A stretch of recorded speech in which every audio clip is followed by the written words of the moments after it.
Today we are going to derive the relationship between potential and electric field, right? So just see this, guys. Actually, it's a answer of so many things, right? Once we derive the formula, it can answer lot many things, right? So just it is associated with lot many concepts in electrostatics. So watch it out carefully. Suppose we have a fixed charge here, and in the line we are taking 2 points A and B, and the distance is R here, and this is your small distance dr. So along this way we are having electric field. Since it is positive, so electric field will be this way, and let us assume that potential at A is some potential, suppose this is V. तो B पे potential क्या होगा? जैसे जैसे हम लोग आगे जाएंगे potential will keep on decreasing. तो हम लोग क्या लिख सकते हैं, यहाँ पे थोड़ा ज्यादा होगा V प्लस dV. इससे आगे जाएंगे तो थोड़ा पोटेंशियल कम हो जाएगा, let it be V only. ठीक है. तो now we are moving a charge particle small q, let it be from A to B. ऐसे जा रहा है, मूव करना है उसको from A to B. So work done हम लोग क्या लिखते हैं, change in potential into charge Q. This is the work done. तो चेंज इन पोटेंशियल क्या होगा, VB minus VA into charge Q. और VB माइनस VA क्या होगा, VB तो हमारे पास V है और A के लिखेंगे तो V प्लस dV. तो वर्क डन हो जाएगा minus dV into Q. This is the work done. So name it equation 1. Also we know that work done is force vector dot displacement vector. तो obvious है force vector जो हम लगाएंगे वो क्या लगाएंगे, electric field into Q. E vector into Q. Dot co dot रहने दो, ये dr वेक्टर है. तो इलेक्ट्रिक फील्ड तो इसको इधर ही फोर्स लगाएगा ना, this will repel this way. So electric field भी इधर है ड्यू टू पॉजिटिव चार्ज और dr भी इधर है. So both are in same direction. So dot की जगह मैं लिखने वाला हूं cos 0. सो मुझे क्या मिलेगा, EQ dr cos 0. This is your equation 2. Now both are work done, right, both are same thing. तो इन दोनों को भी सेम होना पड़ेगा.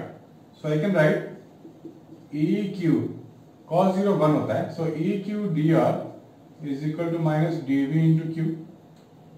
So E I am getting minus of dV by dr. This one. So electric field is nothing but negative of potential gradient of voltage. Potential gradient dV by dr को ही बोलते हैं. तो आपको नाम याद कर लो, potential gradient dV by dr. Potential gradient. This one. तो electric field में क्या लिखूंगा, negative of potential gradient PG. ये काफी इंपॉर्टेंट है. अब इसका जो यूज है कहीं कहीं आ जाता है क्वेश्चंस में भी. जैसे सपोज हमारे पास है conducting sphere.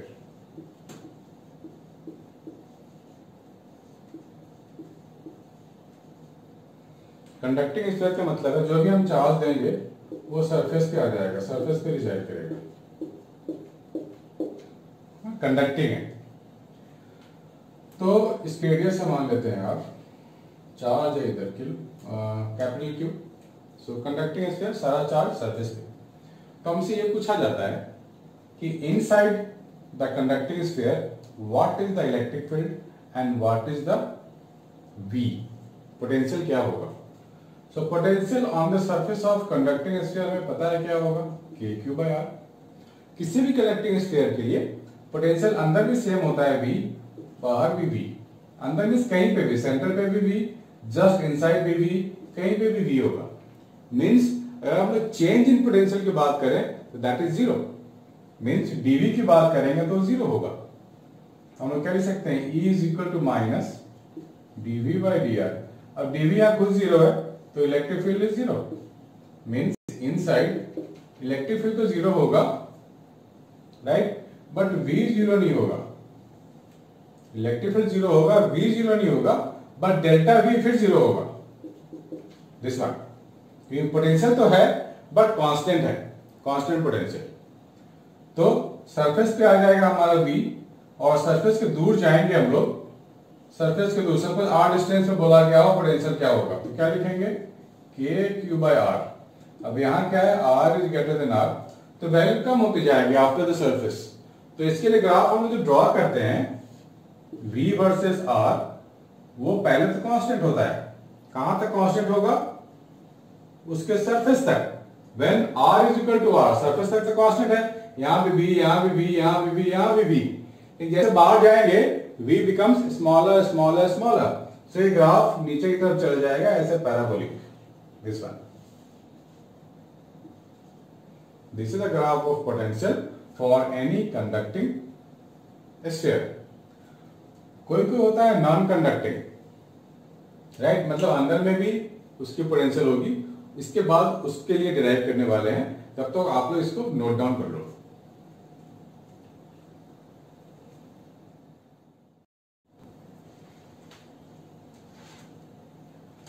This time we have a solid sphere, solid non-conducting sphere।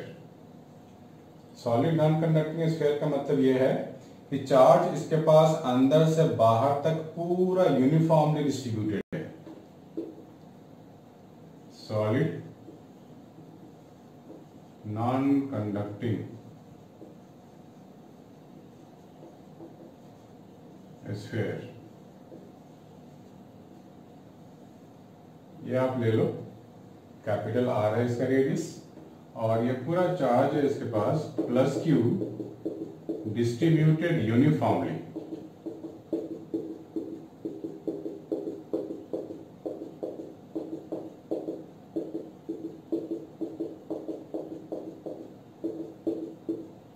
पूरा। अब क्या करें, हमें फाइंड करनी है electric field at A small distance r from the centre. Electric field at A small distance r from the centre. तो कैसे find करेंगे हम लोग, कर सकते हैं जो हम लोगों ने इलेक्ट्रिक फ्लक्स में किया हुआ है, बिल्कुल वैसे। तो हम लोगों ने उस टाइम क्या किया था, एक हम लोगों ने लिया था सॉलिड स्फीयर, ऐसा गॉस थ्योरम लगा लिया था, राइट।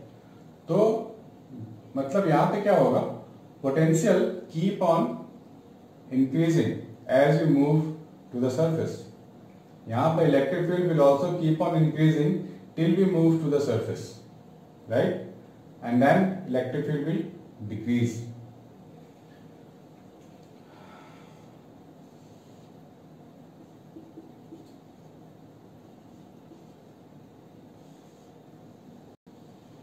ऐसा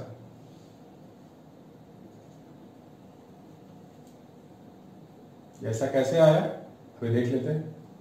हम लोग बात कर रहे हैं स्मॉल वॉल्यूम R की बात कर रहे हैं, तो उसके अंदर कितना चार्ज होगा वो देखना पड़ेगा। टोटल चार्ज है 4/3 πr³ वॉल्यूम के लिए कितना चार्ज है, Q है। तो यूनिट वॉल्यूम के लिए चार्ज कितना लूंगा, Q/4/3 πr³। मुझे चाहिए ये वाला वॉल्यूम 4/3 स्मॉल πr³।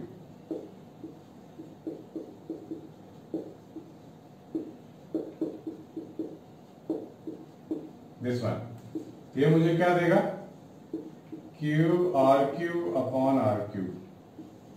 ये मेरे को चार्ज मिलेगा inside this small radius r। ये हो गया charge enclosed. Now according to Gauss theorem मैं फॉर्मूला लगा सकता हूं, E vector dot of ds vector charge enclosed upon ε0। So ये मिल गया Q/r³/r³। So E into 4πr² Q/r³/r³, this one. तो E मुझे क्या मिलेगा, QR/4πr³, दिस वन। अब यहाँ स्मॉल आर को छोड़ दें तो बाकी सब तो कांस्टेंट है ना, so I can write E directly proportional to R। ठीक है, यानी कि स्ट्रेट लाइन मिलेगा ये मुझे। और अगर मैं ले लूं if R is equal to R, mean surface पे जब पहुंच जाएंगे हम लोग तो electric field will be, sorry यहाँ पे E नॉट भी है, एप्सिलॉन नॉट जिसको बोलते हैं, तो यहाँ पर मेरे को मिल जाएगा Q upon 4 pi epsilon naught R square. ये सरफेस की बात हो रही है, means R is equal to R की बात हो रही है, R is equal to R। अब यहां पर अगर देखा जाए, बाहर चले गए, अगर हम लोग बाहर चले गए मतलब यहां आ गए, तो हमें इसके लिए काम करना पड़ेगा, ये करना पड़ेगा।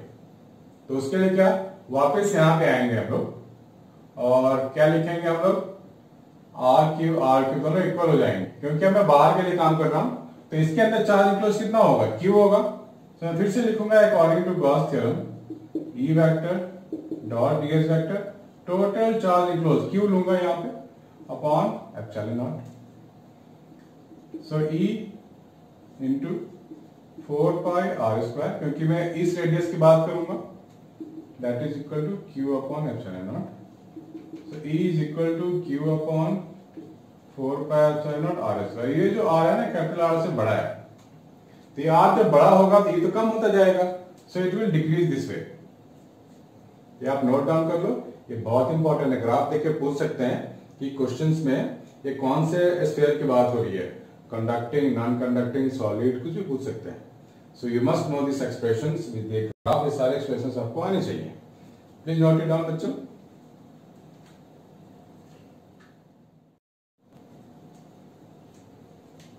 We have already derived potential due to a single charge। वो क्या था, V is equal to K Q by R।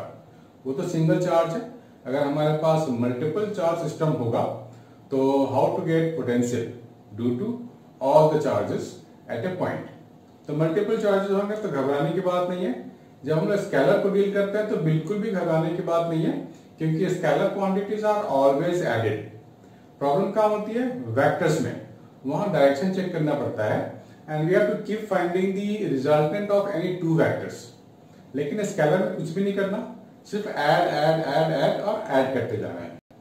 For example, suppose मेरे पास एक चार्ज है plus Q minus Q separated by A small distance 2a। इसको हम लोग क्या बोलते हैं, डाइपोल, है ना, इलेक्ट्रिक डाइपोल। हमारे को एक पॉइंट पे फाइंड करनी है, this is axis of the dipole and at the point P we supposed to find total electric voltage at this point, potential at the point P। और ये जो डिस्टेंस है वो क्या है, R है from the mid point. Mid point का मतलब ये A है और ये भी A है। You have to find P on the axis। इसको क्या बोलते हैं, axis, potential on the axis of the dipole. तो सबसे पहले मैं इसके कारण पोटेंशियल लिखूंगा तो मैं V1, इसके कारण पोटेंशियल लिखूंगा तो V2 लिखूंगा। सो K Q upon total distance, कितना होता है total distance, R plus A, क्या लिख लो R प्लस A, इक्वेशन 1।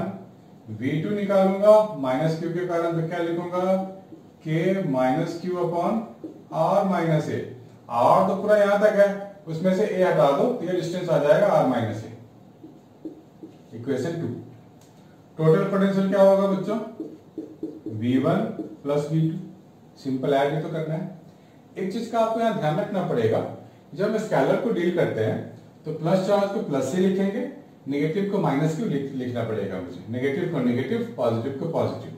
लेकिन जब वेक्टर में डील करेंगे तो only positive, non negative. So V1 can be KQ upon R plus A and K minus Q upon R minus A। Make it simple, KQ को common ले लो, 1 upon R plus A minus 1 upon R minus A, ये हो जाएगा R minus A minus R minus A। Upon R square minus A square, R तो गया, minus K Q into 2a upon R square minus A square, right. ये आ गया आपका general expression.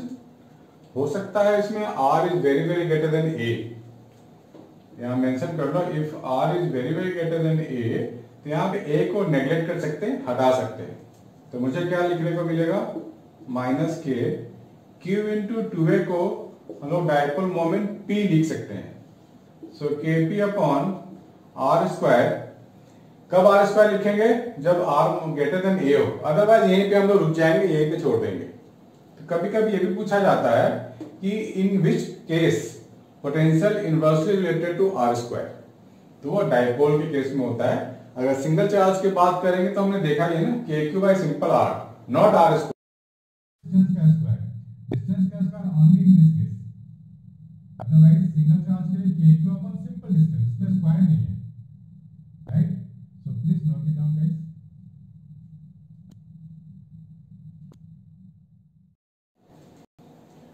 Now again we have a dipole and we are asked to find the total potential at equatorial point। तो equatorial point के लिए हमने पहले electric field find किया था, अभी हम लोग पोटेंशियल फाइंड करेंगे। तो इक्वेटोरियल पॉइंट क्या होता है, इसके परपेंडिकुलर बाइसेक्टर की बात होती है। परपेंडिकुलर बाइसेक्टर में पॉइंट है P, उसको मैंने सर्कल कर दिया है। At this point we have to find total potential. ये मिड पॉइंट है, मतलब ये A है और ये भी A है पूरा। तो ये डिस्टेंस कितना होगा, पाइथागोरस लगाना पड़ेगा मुझे, तो under root R square plus A square, इसको भी जोड़ देंगे ऐसे, तो under root R square plus A square. अब ये स्केलर क्वांटिटी है, वेक्टर तो है नहीं, सिंपल ऐड ही करना है मेरे को। तो मैं क्या लिखूंगा, v1 K Q by under root R square plus A square, v2 K minus Q upon under root R square plus A square, this one. तो v टोटल में क्या लिखूंगा, v total v1 plus v2, पूरा quantity same है दोनों, ये positive है ये नेगेटिव है, तो ऑब्वियसली ये तो जीरो हो जाएगा, right. So what ever be the distance, मैं कोई भी डिस्टेंस ले लूं, आर की मैं कोई भी वैल्यू ले लूं, यहां ले लूं या यहां ले लूं, कहीं पे भी ले लूं परपेंडिकुलर बाइसेक्टर पे, so v is going to be zero. तो ये जो लाइन बना मेरा, इस पे सब पे पोटेंशियल जीरो है, यहां भी जीरो, यहां भी जीरो, यहां भी जीरो, हर एक पॉइंट पे जीरो है। दैट मीन्स इसको हम लोग क्या बोलेंगे, इक्वी पोटेंशियल। नाम इसको देना पड़ेगा इक्वी पोटेंशियल, नाम से ही लग रहा है ना, इक्वी मतलब equal potential, equi potential means equal potential. तो यहां पे इक्वी पोटेंशियल को डिफाइन भी कर सकते हैं हम लोग, the surface at which the potential is at every point of which potential is equal is called equi potential surface. The surface at which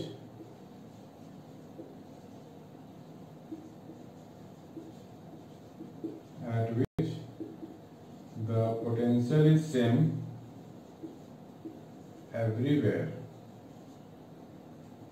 potential is same at every point,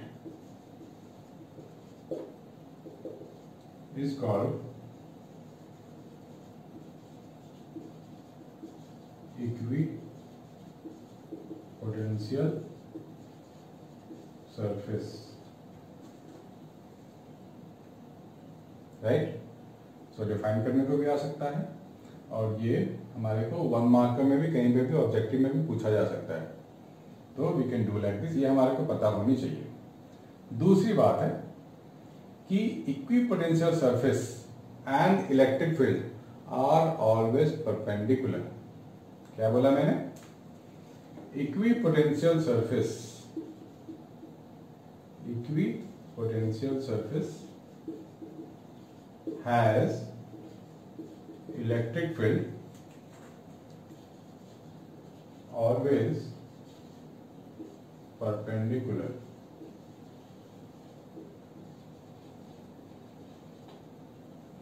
equipotential surface has electric field always perpendicular. मतलब हम लोगों को इस stage में electric field की direction, electric field vectors को draw करने भी तो आनी चाहिए ना। आ चुका है हमें, तो हमने बहुत बेसिक में किया हुआ है। मान लो इस पॉइंट पे हमारे को निकालनी है इलेक्ट्रिक फील्ड, तो क्या करेंगे हम लोग, प्लस के कारण इलेक्ट्रिक फील्ड दिखाएंगे पहले, तो किधर होगा, टुवर्ड्स राइट। नेगेटिव के कारण भी टुवर्ड्स राइट, है ना, है तो ये सरफेस इक्विपोटेंशियल, इलेक्ट्रिक फील्ड इधर हो गया, है ना, परपेंडिकुलर। इस पॉइंट की सपोज बात करते हैं, प्लस का इलेक्ट्रिक फील्ड इधर होगा, नेगेटिव का इधर होगा, है ना, इधर ई और इधर ई, दोनों का रिजल्ट बिल्कुल ऐसा होगा, यानी कि perpendicular to the equipotential surface, है ना। कहीं पे भी आप निकाल के देख लो, electric field is always perpendicular to the equipotential surface. अगर मैं बात करता हूं किसी आइसोलेटेड पॉइंट चार्ज की, ये और रेडियस एक r1 ले लिया, या दूसरा r2 ले लो, या तीसरा r3 ले लो, this is one equipotential surface. ये डिस्टेंस अगर मैं r ले लूं और हर एक पॉइंट पे पोटेंशियल फाइंड करूं, ए पे पोटेंशियल बोला है कि ए पे पोटेंशियल क्या होगा, तो मैं क्या बोलूंगा, KQ/R। बी पे पोटेंशियल क्या होगा, KQ/R होगा भाई, है ना, Q भी कांस्टेंट है और डिस्टेंस भी कांस्टेंट है।